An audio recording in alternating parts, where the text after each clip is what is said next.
Current काटने से आपती प्रमोथा को पावर मारने से कोई नहीं रोक सकता।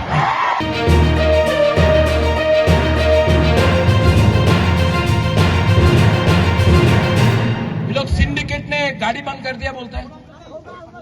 सिंडिकेट ने गाड़ी बंद किया। सिंडिकेट 2023 में क्या करोगे?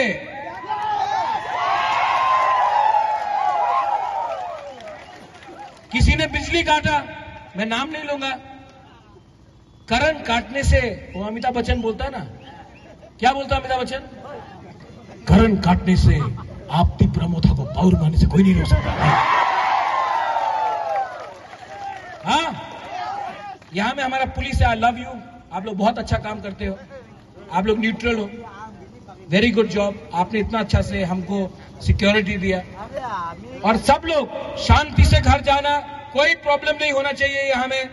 हम लोग तिपरा साहब भी अपना इज्जत रखना जानता है और हम लोग जो भी करेगा डेमोक्रेटिकली करेगा, शांति से करेगा, बंदूक से नहीं करेगा, दिल से करेगा, वोट से करेगा, अधिकार से करेगा।